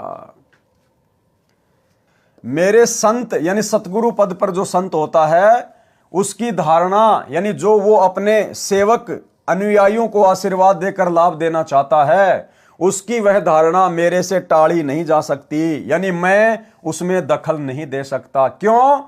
क्योंकि संत इस कबीर परमात्मा के मार्ग में जो पूर्ण संत होता है, जो तत्वदर्शी संत होता है, वो स्वयं कबीर भगवान ही होता है, इसलिए दखल और देगा कौन? परंतु मेरे भगत यानी संत को मर्यादा का ध्यान रखना अनिवार्य है, लेकिन अपने भेजे गए संत के लिए भी मर्यादा अनिवार्य है। और भाइयों और बहनों, अब आपको समझ में आएगा कि वर्तमान में इन शतलोक आश्रमों में 90% भगत भाई बहनों से ज्ञान विरुद्ध कर्म कौन करवा रहा है, गुरु का नाम लेके, या इस लाइन में यह बात बोलकर परमात्मा क्या कह रहे हैं कि मेरा जो संत होता है, जिसको मैं तत्वदर्शी संत बना के भेजता हूं, सतगुरु बना के भेजता हूं, जैसे वर्तमान में हमारे गुरुदेव भगवान आए हुए हैं, तो परमात्मा कबीर जी कह रहे हैं कि उस संत को भी मर्यादाओं का विशेष ध्यान रखना पड़ता है। यानी उस संत को मर्यादा बना के कौन देता है? परमात्मा। आपने कई सत्संगों में सुना होगा गुरुदेव के मुख कमल से कि बच्चों ये हमारे भगवान के नियम हैं। तो नियम भक्ति के सतगुरु रामपाल जी को किसने दिए? कबीर भगवान ने, क्योंकि समझाने की दृष्टि से परमात्मा ने लिखा है, उसी दृष्टि से दास आपको समझा रहा है। तो भक्ति के नियम सतगुरु रामपाल जी को दिए किसने? कबीर भगवान ने। फिर क्या कह रहा है वो परमात्मा? परंतु मेरे भगत यानी संत को मर्यादा का ध्यान रखना अनिवार्य है। किसको? उस तत्वदर्शी संत को, जिसको गुरु पद पे भेजा जाता है। तो भाई फिर वो तत्वदर्शी संत कैसे मर्यादा तुड़वाएगा? भक्ति मार्ग में राजनीति नहीं करनी, ये राजनीति बंदी छोड़ को बिल्कुल भी पसंद नहीं है। ये किसका नियम है? कबीर भगवान का। एक बार गुरुदेव के मुख कमल से सुन लो कि राजनीति करने वालों से बंदी छोड़ कितना नाराज होता है। सुनिए। तो ये कच्चा काम नहीं करते बंदी छोड़, तो इन्होंने 250 वर्ष इंतजार करनी पड़ी कि कोई इस बात को समझ के और नीयत से, इसमें छल कपट नहीं चलता, इसमें पॉलिटिक्स राजनीति को बंदी छोड़ पसंद कतई नहीं करता। यह हमने आजमा के देख राखी। अगर मैं भी कसूर करूंगा तो मेरा वो दोनों बात से अपनी छतरी अपनी छाया हटा लेगा ऊपर तय, और भाई ने वह बात से घर ते बाहर लकड़ते पाला पड़े से कर्म का जाडा लगेगा, सर्दी लगेगी। इसी प्रकार सतगुरु अपनी छत्र छाया में अपने बच्चे ने छाती गला कर रखे। जिस प्रकार छोटे से बच्चे ने माता पिता और दादा गुदड़े में लको कर रखा करे अकेले इसके सर्दी ना लग जा, तो न्यू हमारे को बंदी छोड़ जब उसकी शरण में आ जाते हैं इस प्रकार रखे से। पर हमारी कुमत जो से या थोड़ी को ना चौथे युग में आ गया, इकट्ठी होती होती आ रही से। महाराज के युगन युगन की वासना हुई इकट्ठी आन, निर्मल क्यों कर होगा, कोई संत लग्या नहीं कान। तो बात यही हमारा कहने का तात्पर्य है कि जो 40 साल से वहां पर पापड़ बेल रहे थे, उनकी करनी में अंतर था। उनकी कथनी कुछ और करनी कुछ रही। यहां पर कथनी थोड़ी हो, करनी अधिक हो, जो परमात्मा बंदी छोड़ प्रसन्न होते हैं। इन सारा बेरा हम सोच क्या रहे हैं और करांगे क्या, हम इस तक के छुपा सकते हैं। जीता दास गीसा पंथ के अंदर गीसा संत का एक परम शिष्य हुआ है। वो कहते हैं अपने गुरु को परमात्मा स्वरूप समझ कर चले, तो वह कहते हैं कि मेरे पर्दे के महरमी पिया जी, अपने गुरु को कहते हैं, और आपसे कहां लको लो जिया जी, पर्दे तक के आप मेरे जानने वाले हो, ई बाप तो मैं के छुपा सकता हूं मालिक। तो इस प्रकार हमारा भाव बना रहे कि हम ईश्वर से कुछ नहीं छुपा सकते, वो सारी जानते हैं। तो सतगुरु रामपाल जी को ये राजनीति ना करने का, राजनेताओं के तलवे ना चाटने का, फालतू में राजनेताओं का समर्थन ना करने का, ये आदेश किसने दिया? ये नियम किसने बना के दिया? कबीर भगवान ने। उसके बाद गुरुजी ने हमारे को दिया। तो नियम किसका हुआ? भगवान का। और भगवान क्या कह रहा है? परंतु मेरे भगत यानी संत को मर्यादा का ध्यान रखना अनिवार्य है। अब यदि हिसार जेल से सतगुरु रामपाल जी ने ही 2019 में कांग्रेस के तलवे चाटने का, और 2024 में नरेंद्र मोदी के यानी बीजेपी के तलवे चाटने का आदेश हिसार जेल से दिया है सतलोक आश्रम मैनेजमेंट हरियाणा को, तो फिर सतगुरु रामपाल जी ने तो कबीर जी की मर्यादा तोड़ दी, और कबीर जी की मर्यादा तोड़ दी तो कबीर जी का जो कनेक्शन है संत रामपाल जी से हट गया, कट गया। फिर संत रामपाल जी भक्तों को कैसे लाभ दे देंगे? तो भाई और बहनों, हम तो कभी सौपन में भी नहीं सोच सकते ये बात है कि हमारे गुरुदेव भगवान इस प्रकार के घटिया आदेश अपने बच्चों को देंगे। तो ये आदेश कौन दे रहा है? गंदी राजनीति का, स्टेडियम बनवाने का। क्योंकि कबीर भगवान का क्या नियम है कि भक्तों ने तो वीडियो गेम भी नहीं खेलना, भक्तों ने ताश भी नहीं खेलना। फिर सतगुरु रामपाल जी अपने कबीर भगवान के द्वारा दिए गए नियमों को संगत से कैसे तोड़वाएंगे? स्टेडियम बनवा के, आश्रम में हॉस्पिटल खुलवा के, गुंडों की सीबीआई जांच करवा के, जाट आरक्षण में भक्तों को बैठा के, जगत वालों की धर्मशाला में करोड़ों रुपया भक्तों का बर्बाद करवा के। तो अब आप लोगों को समझ में आ जाना चाहिए कि भक्ति नियम क्या है, और गुरुजी के नाम की आड़ में भोली भाली संगत से ये कर्म फुड़वाने वाला काम बीच में कौन कर रहा है? काल प्रेरणा से गुरुजी का परिवार, गुरुजी के बेटा बेटी, भाई बंधु रिश्तेदार, आपके कोऑर्डिनेटर। क्योंकि ये गुरुदेव भगवान के कर कमल से लिखे गए लेख हैं। क्या कह रहे हैं गुरुदेव? यानी वो कबीर परमात्मा फिर क्या कह रहा है? परंतु मेरे भगत यानी संत को मर्यादा का ध्यान रखना अनिवार्य है। किसके लिए कह रहे हैं? अपने द्वारा भेजे गए संत के लिए, कि उसको भी मर्यादाओं का ध्यान रखना अनिवार्य है। तो बताओ भाई साहब, फिर ये परम संत कैसे अपने भगवान की मर्यादा तोड़वाएगा हम भक्तों को इस प्रकार के आदेश देके? तो आदेश कौन दे रहा है वर्तमान में इनके नाम की आड़ में? ये कलयुगी काल प्रेरित गुरुदेव का परिवार। संत भली बुरी यानी राग द्वेष के आधार पर लाभ हानि नहीं करते। अब बताओ, गुरुजी की 2019 में भाई बीजेपी वालों से क्या दुश्मनी थी? क्योंकि यहां तो परमात्मा कहते हैं कि जो मेरा तत्वदर्शी संत होता है वो किसी से राग द्वेष के आधार पर उनके साथ में छल कपट नहीं करता। तो बताओ फिर सतगुरु रामपाल जी की 2019 में बीजेपी वालों के साथ में क्या अनबन थी? क्या राग द्वेष ईर्ष्या थी जो सतगुरु रामपाल जी ने 2019 में कांग्रेस का समर्थन करने का आदेश दे दिया होगा? और वर्तमान 2024 में कांग्रेस वालों से क्या अनबन हो गई? क्या राग द्वेष ईर्ष्या मन में आ गई जो वर्तमान में नरेंद्र मोदी के तलवे चाटने के आदेश संगत को दे दिए? तो परमात्मा तो कह रहे हैं कि मेरा जो भेजा हुआ संत होगा वो राग द्वेष के आधार पर किसी के साथ में कुछ भी छलबल नहीं करेगा। तो बताओ फिर ये घटिया राजनीति के आदेश कौन दे रहा है वर्तमान में? भैया, काल और दयाल दोनों एक्टिव हैं, सूक्ष्म रूप में दोनों अपना खेल खेल रहे हैं। काल सतलोक आश्रम मैनेजमेंट हरियाणा के अंदर घुसा हुआ है और सतगुरु सत्य प्रेरणा करके अपने सत्सेवक बच्चों के माध्यम से संदेश से दिलवा रहे हैं। संत भली बुरी यानी राग द्वेष के आधार पर लाभ हानि नहीं करते। यदि संत किसी को द्वेष के कारण श्राप देते हैं या सिद्धि से हानि करते हैं तो उसके जिम्मेदार वे स्वयं होंगे। और भाई, हमारे गुरुदेव भगवान कैसे ऐसी गलती कर सकते हैं? जैसे ऋषि दुर्वासा भी परमात्मा के भगत थे, उस समय संत को ऋषि कहा जाता था। ऋषि दुर्वासा ने द्वेषवश राजा अम्बरीश भगत के ऊपर सिद्धि से सुदर्शन चक्र छोड़ा। राजा अम्बरीश निर्दोष थे। सुदर्शन चक्र ने भगत अम्बरीश के चरण छुए तथा उल्टा फिरकर दुर्वासा को मारने के लिए चला। दुर्वासा भय मानकर सिद्धि से उड़कर भागा, इंद्र के लोक में गया, शिवजी व ब्रह्मा जी के लोकों में गया, परंतु किसी ने शरण नहीं दी। भगत अम्बरीश विष्णु जी का उपासक था, जिस कारण शर्म के मारे दुर्वासा ऋषि श्री विष्णु जी के पास जाना नहीं चाहता था। उस समय श्री विष्णु जी शेष सैया यानी शेष नाग के ऊपर लगे बिस्तर पर अपनी पत्नी लक्ष्मी जी के साथ विश्राम कर रहे थे। परमात्मा कबीर जी ने, कौन परमात्मा कबीर जी? सतगुरु रामपाल जी भगवान ने, परमात्मा कबीर जी ने श्री विष्णु जी का रूप धारण किया और 88,000 ऋषियों तथा 33 करोड़ देवताओं की सभा बुलाई। एक क्षण में परमात्मा ने अलग से विष्णुपुरी रच दी, विष्णुपुरी, और 33 करोड़ देवी देवता 88,000 ऋषि बैठा दिए अपने सामने एक सेकंड में।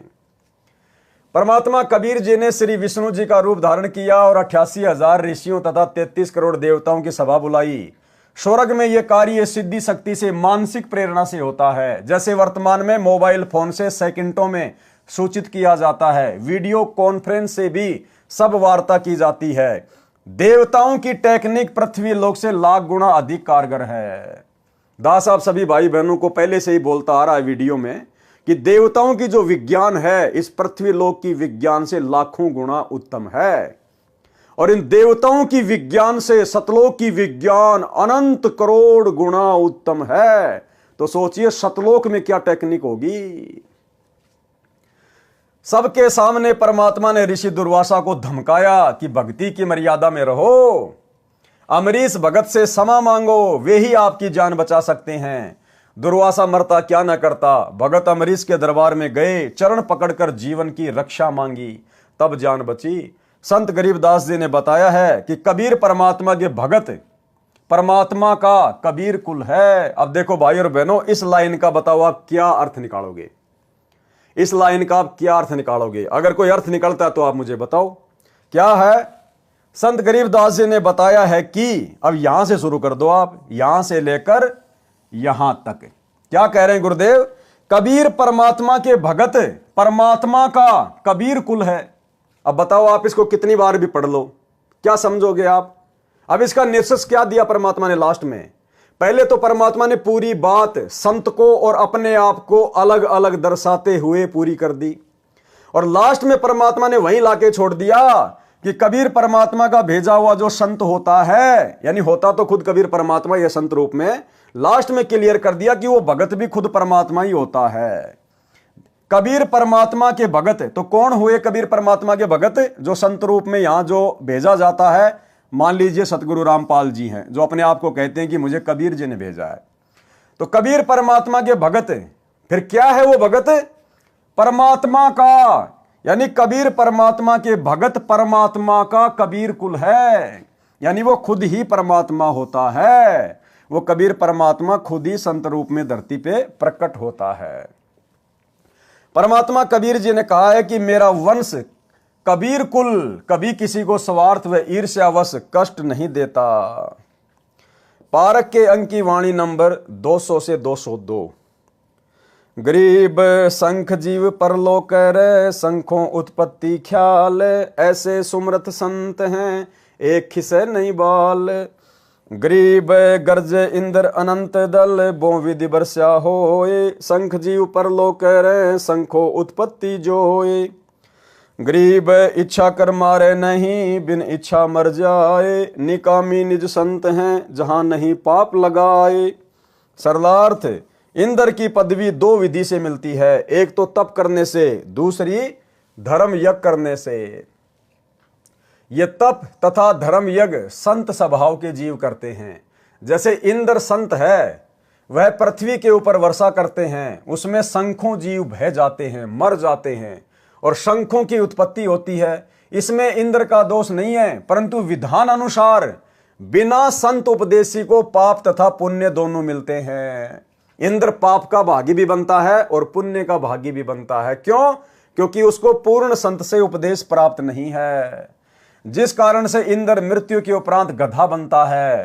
पुण्य स्वर्ग का राजा बनकर नष्ट कर देता है। जो सतगुरु कबीर जी के उपासक हैं, उनके लिए वाणी 202 में कहा है कि इच्छा कर मारे नहीं, बिन इच्छा मर जाए। वे निष्काम कर्म करने वाले संत होते हैं, उनको पाप नहीं लगता, क्योंकि सतगुरु की शरण में आने के बाद हमें ज्ञान हो जाता है और हम अपनी तरफ से किसी का बुरा नहीं करना चाहेंगे। हम जानबूझकर किसी को मारना नहीं चाहेंगे, किसी को हानि नहीं करना चाहेंगे, और हमारी इच्छा ना होते हुए यदि कोई हानि हो जाती है तो उसमें फिर वो दोष हमारे ऊपर नहीं होता, क्योंकि हम पूर्ण संत गुरु की शरण में हैं। पारक के अंक की वाणी नंबर 203 से 206।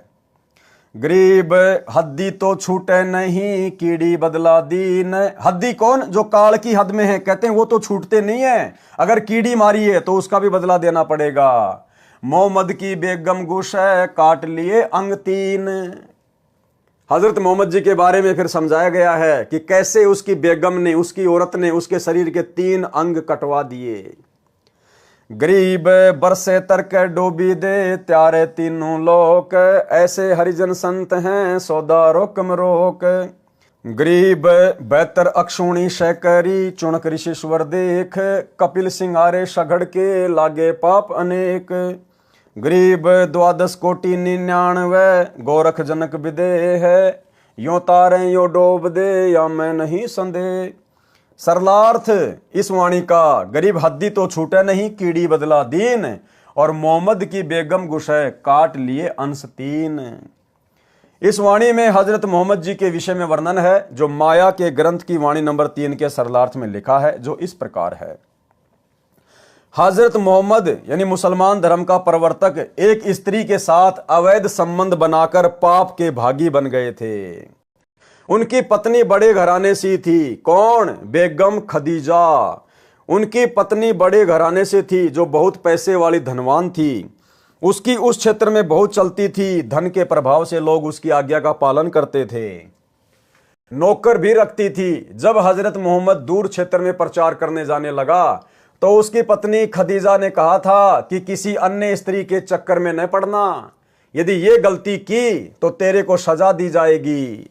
मोहम्मद ने शर्त स्वीकार कर ली। दूर स्थान पर मुसलमान धर्म का प्रचार करते समय आदि माया की प्रेरित सुंदर स्त्री जो विधवा थी, आदि माया के द्वारा प्रेरित सुंदर स्त्री। इसी प्रकार से जब हम त्रिकुटी पे जाएंगे तो वहां भी दुर्गा के द्वारा प्रेरित की गई जो 72 करोड़ उर्वशियां हैं वो हमें इसी प्रकार से ठगेंगी, हमारा आध्यात्मिक रूप से पतन करने का प्रयास करेंगी। तो जब हजरत मोहम्मद जी ज्ञान प्रचार करने के लिए दूर देश में गए तो वहां पर आदि माया की प्रेरित सुंदर स्त्री जो विधवा थी मोहम्मद के संपर्क में आई, मुसलमान बन गई। दोनों का अवैध संबंध भी हो गया। खदीजा को उसके नौकरों ने बताया तो खदीजा ने मोहम्मद को बुलाकर सजा दिलाई। क्या सजा दिलाई? मोहम्मद का लिंग, आगे से मूछें तथा सिर की चोटी कटवाने का आदेश नौकरों को दिया। ये वर्तमान में मुसलमान धर्म में जो परंपरा पड़ी हुई है सुन्नत करने की, मूछें छोटी छोटी रखने की और सर पर टोपी पहनने की, यहां से शुरुआत हुई है इन 3 चीजों की जो इन्होंने अपने धर्म का प्रतीक बना लिया। क्या था वो कारण? हजरत मोहम्मद दूर देश में मुस्लिम धर्म का प्रचार करने के लिए गए हुए थे और खदीजा ने पहले कह दिया था कि किसी दूसरी स्त्री के संपर्क में मत आ जाना वरना सजा मिलेगी। तो मोहम्मद ने कहा कि ठीक है, ऐसा मैं नहीं करूंगा और यदि मैं करूंगा तो मैं सजा का भागी बनूंगा। नौकरों ने बता दिया कि ऐसे ऐसे एक विधवा के साथ मोहम्मद जी के संपर्क हो चुके हैं, शारीरिक मिलन हो चुका है। जब हजरत मोहम्मद जी वापस आए तो खदीजा ने क्या कहा? मोहम्मद जी का लिंग, आगे से मूछे तथा सिर की चोटी कटवाने का आदेश नौकरों को दिया। नौकरों ने मूछे तथा चोटी काट दी परंतु लिंग नहीं काटा। लिंग की कुछ खाल, चमड़ी जो आगे के भाग पर होती है वो काट दी और खदीजा को बता दिया कि आपके आदेश अनुसार सजा दे दी है। मूछे व चोटी तो स्पष्ट कटी दिखाई दे रही थी, यानी पहले मुसलमान भी हिंदुओं की तरह लंबी लंबी चोटी रखा करते थे। एक खदीजा ने कटवाई सजा के तौर पर। उस कटी हुई चोटी को छुपाने के लिए हजरत मोहम्मद ने फिर टोपी पहननी शुरू कर दी और वर्तमान में फिर आगे चलकर पूरे मुसलमान समाज ने अपना ली। मूछे व चोटी तो स्पष्ट कटी दिखाई दे रही थी, सभा में लिंग की खाल दिखाई गई और मोहम्मद फिर से प्रचार के लिए चला गया। मोहम्मद की पत्नी खदीजा अब निश्चिंत थी कि कहीं भी जाए लिंग तो कट ही चुका है। जब दूर देश में अपने मुसलमान अनुयायियों में गया तो ये हुलिया देखकर कारण जानना चाहा। अब मोहम्मद जी फिर से प्रचार पर निकल गए। चोटी कट गई तो शर्म के मारे टोपी पहन ली। आगे से मूछे खदीजा ने सजा के तौर पर कटवा दी और उनके लिंग की जो खाल थी वो काट दी गई थी। तो जब वापस गए वो प्रचार करने तो उनके भक्तों ने कहा, जो मुसलमान बन चुके थे, कि गुरुजी आपने ये क्या कर लिया? सर पर आपने टोपी क्यों पहन ली और मूछें क्यों कटवा ली गुरुजी आपने? अब हजरत मोहम्मद ने सच्चाई तो बताई नहीं बेइज्जती के डर से, और ये कह दिया कि भैया ये हमारे धर्म की पहचान है, ये अल्लाह का आदेश है, जो ऐसा नहीं करेगा वो अल्लाह को प्यारा नहीं होगा, वो अल्लाह का विशेष बंदा नहीं होगा। फिर हम क्या मुसलमान हैं अगर हम इतनी भी कुर्बानी नहीं दे सकते अल्लाह के लिए। फिर धीरे धीरे आगे चलकर ये मुसलमान धर्म की निशानी बन गई। सभा में लिंग की हाल दिखाई गई और मोहम्मद फिर से प्रचार के लिए चला गया। मोहम्मद की पत्नी खदीजा अब निश्चिंत थी कि कहीं भी जाए लिंग कट चुका है। जब दूर देश में अपने मुसलमान अनुयायियों में गया तो ये हुलिया देखकर कारण जानना चाहा, तो मोहम्मद ने बताया कि हमने अपने धर्म की अलग पहचान बनानी है। जो सच्चा मुसलमान होगा वह तो अल्लाह के लिए ये 3 वस्तु तो क्या सिर भी कटा लेगा, जो नकली होगा वह ऐसा नहीं कर सकेगा। अब आपने देखना है कि अल्लाह का आदेश मानना है या नहीं। ठीक इसी प्रकार इसी फॉर्मूले पर वर्तमान में सतलोक आश्रम मैनेजमेंट हरियाणा चल रहा है। अपनी तरफ से मनमाने भक्ति विरुद्ध आदेश देगा, संगत में पीले पर्चे निकालेगा। गुरुजी का आदेश है कांग्रेस को वोट देना है, गुरुजी का आदेश है बीजेपी का वोट देना है, गुरुजी का आदेश है स्टेडियम बनाना है, जाटों का भवन बनवाना है, गुंडों की सीबीआई जांच करनी है, जाट आरक्षण का समर्थन करना है, अन्य प्रकार की बकवादें। और संगत को डराता है कि जो भगत गुरुजी का आदेश नहीं मानेगा, पीला पर्चा नहीं मानेगा, वो काई का गुरुजी का भगत है, उसके आश्रम में नो एंट्री कर दी जाएगी, उसको आश्रमों में नहीं घुसने दिया जाएगा, उसका कहीं नाम शुद्ध नहीं किया जाएगा। ये तो गुरुजी की लीला है भाई। जो गुरु वचन पे डट गए कट गए फंद 84 के। अगर हम गुरुजी के इन वचनों को नहीं मानेंगे, इन आदेशों को नहीं मानेंगे, हम काहे के भगत हैं। अब भगत बेचारे डर जाते हैं और वो फिर उन पीले पर्चों को, मनमाने आदेशों को गुरुजी का आदेश मान के फॉलो कर लेते हैं। तो इसी प्रकार से हजरत मोहम्मद ने भी अपने भक्तों के बीच में अल्लाह का डर बैठा दिया, जैसे आश्रम वाले पीले पर्चे दिखा के गुरुजी का डर बैठा रहे हैं कि तुम काहे के मुसलमान हो। सच्चा मुसलमान तो अल्लाह के लिए अपनी गर्दन भी कटवा लेगा। फिर चोटी कटवाना, मूंछ कटवाना और सुन्नत करवाना कौन सी बड़ी बात है। सभी मुसलमानों ने अल्लाह का आदेश समझ के कटवाना शुरू कर दिया। इसी तर्ज पे आज सतलोक आश्रम मैनेजमेंट हरियाणा चल रहा है। तो मोहम्मद जी ने बताया कि हमने अपने धर्म की अलग पहचान बनानी है। जो सच्चा मुसलमान होगा वह तो अल्लाह के लिए ये 3 वस्तु तो क्या सिर भी कटा लेगा, जो नकली होगा वह ऐसा नहीं कर सकेगा। अब आपने देखना है कि अल्लाह का आदेश मानना है या नहीं। अब आपने देखना है कि अल्लाह का आदेश मानना या नहीं। ठीक यही शब्द है कि अब आपने देखना है। सतलोक आश्रम मैनेजमेंट हरियाणा का सारनामी भगत नवीन सोनीपत वाला, जिसको आश्रम में प्रधान जी कहते हैं, और महेंद्र का 1 नंबर का चमचा। और जब परमात्मा ने 7 संगतियां शुरू करवाई, संगत को ज्ञान आधार से धीरे धीरे समझवाना शुरू किया, तो इनको खलबली मच गई। 2016 की ये ऑडियो है नवीन सोनीपत वाले की। और संगत में क्या आदेश पारित कर दिया कि हमारे को गुरुजी ने कह दिया है और हमारे को गुरुजी ने लेटर में लिख के भी दे दिया है कि महेंद्र जो मेरा छोटा भाई है वो संगत में जो भी आदेश देगा वो मेरा ही आदेश माना जाएगा। और यदि महेंद्र मेरे से पूछे बिना कोई अपना आदेश देता है तो वो भी परमात्मा का ही आदेश माना जाए। तो फिर नवीन सोनीपत वाला कह रहा है कि अब आपने देखना है। यहां पर हजरत मोहम्मद जी ने कहा ना कि अब आप लोगों ने देखना है, तो नवीन सोनीपत कह रहा है कि अब आप भक्तों ने देखना है कि कमाल की तरह गुरुद्रोही बन चुके उस पवन की बातों को ज्यादा महत्व देना है या गुरुजी की बातों को महत्व देना है। हमारे लिए महेंद्र जी का आदेश गुरुजी का आदेश है, और महेंद्र जी गुरुजी से पूछे बिना भी आदेश दें तो भी हमने गुरुजी का यह आदेश मानना है। अब हमने और क्या चाहिए। यानी बाढ़ में जाओ गुरुजी, बाढ़ में जाओ ये ज्ञान, बाढ़ में जाओ सत्संग, बस महेंद्र जो बोल देगा वो हमारे लिए फाइनल है। यह है सतलोक आश्रम मैनेजमेंट हरियाणा के परम भक्तों का तत्व ज्ञान, सारनामी भक्तों का तत्व ज्ञान। ये नवीन सोनीपत वाला जो सभी स्टेट कोऑर्डिनेटर के ऊपर है, सभी को यह आदेश पारित करता है महेंद्र के कहने से, इनका यह हाल है। पहले ये छोटी सी ऑडियो सुन लो उसकी, सुनिए जी। आप जो कह रहे हो ठीक है, लेकिन सारी संगत के लिए गुरुदेव जी ने आदेश दे रखा है कि भाई मोहनलाल जी की बात मान करके चलें। और मोहनलाल जी की बात मानना हमारे लिए गुरुदेव जी का आदेश है। उसकी बात का खंडन करना गुरुजियों के आदेश का खंडन करना है। और पवन जयपुर वाले जी मोहनलाल जी के खिलाफ मैसेज डालते जाने लग रहे हैं, जो कि गुरु मर्यादा का उल्लंघन है।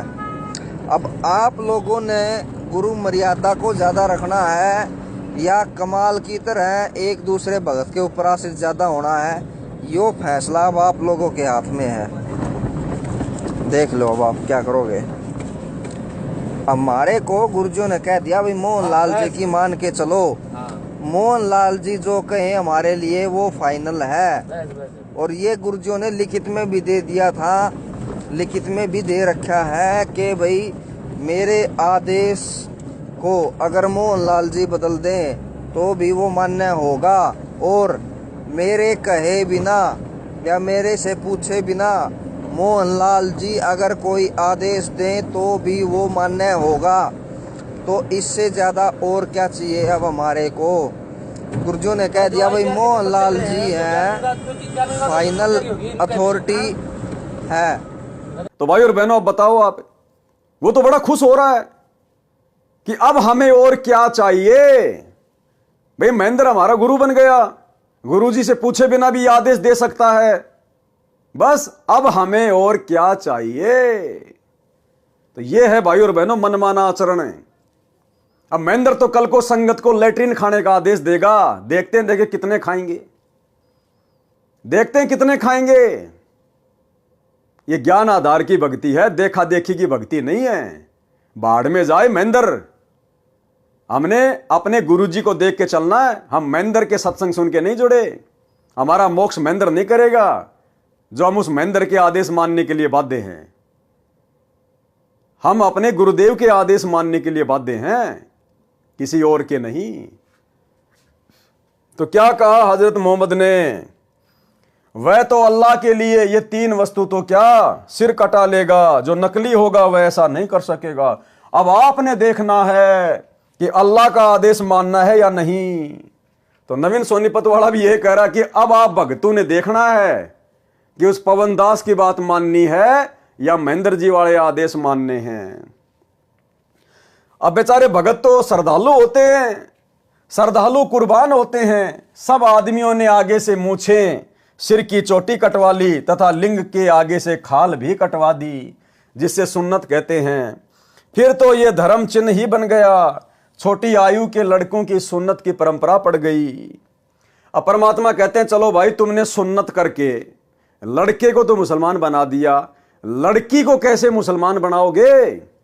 अब मुसलमान धर्म में जो औरतें हैं वो तो मुसलमान है ही नहीं, क्योंकि लड़के की तो आपने सुन्नत कर दी पैदा होते ही, लड़की की कहां से सुन्नत करोगे।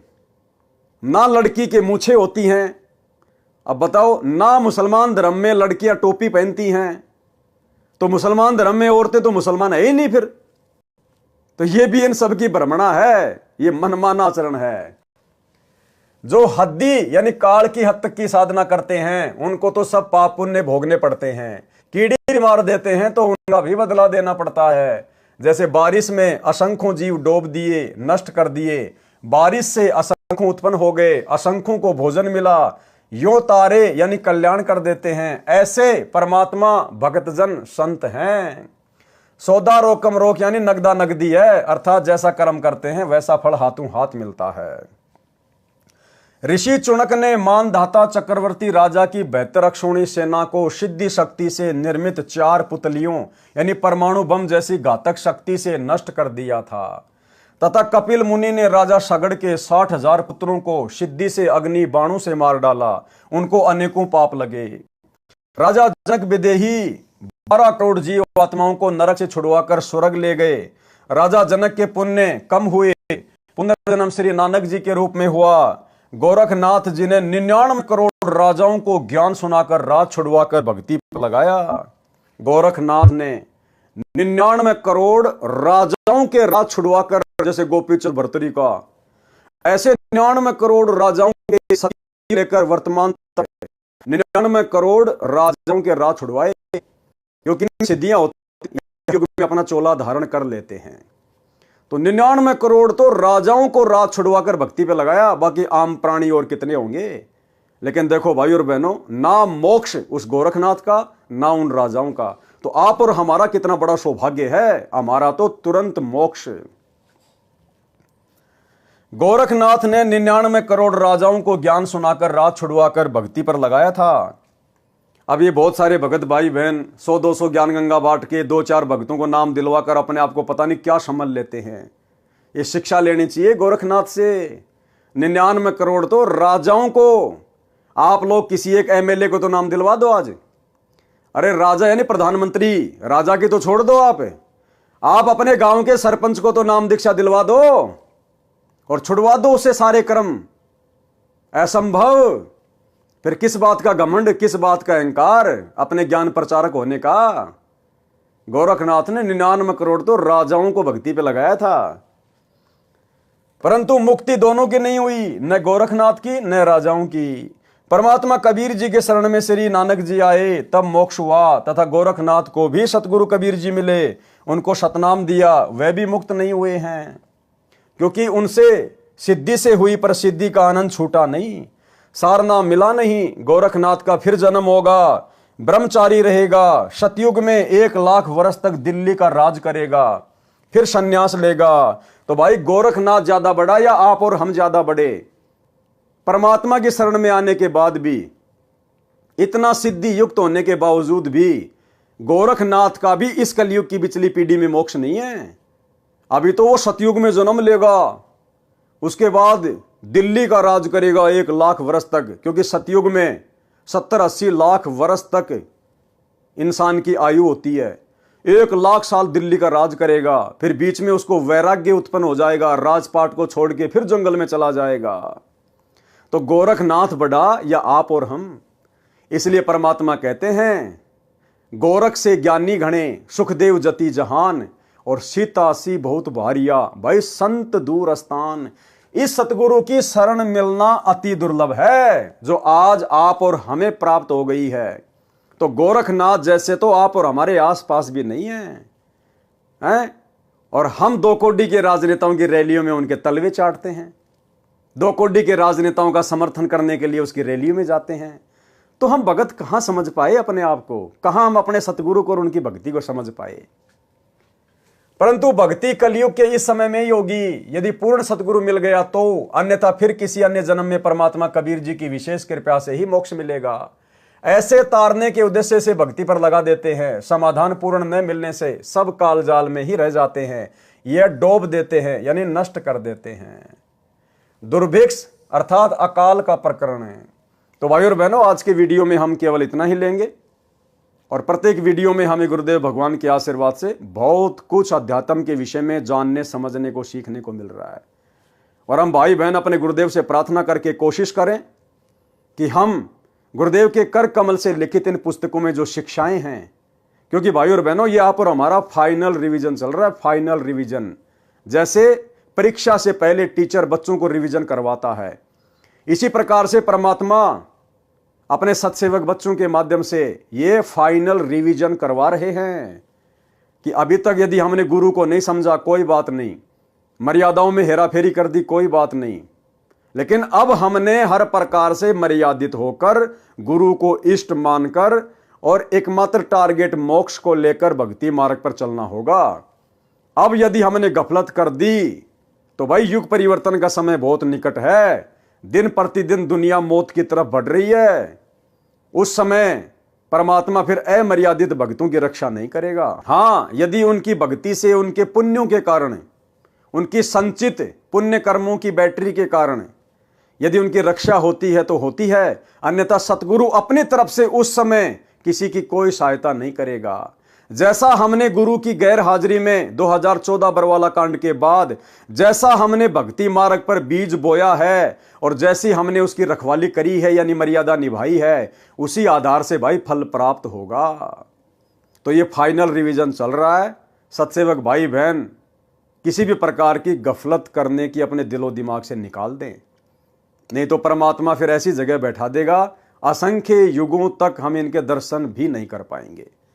तो भाई और बहनों, बहुत सोचकर समझकर संभलकर हमने भक्ति मार्ग पर एक एक कदम फूक फूक के रखना है। ये हमारा अंतिम जन्म होना चाहिए, अंतिम जन्म। दोबारा जन्म लेने की हम शौपन में भी ना सोचें, तब गुरुदेव भगवान दया बख्शेंगे।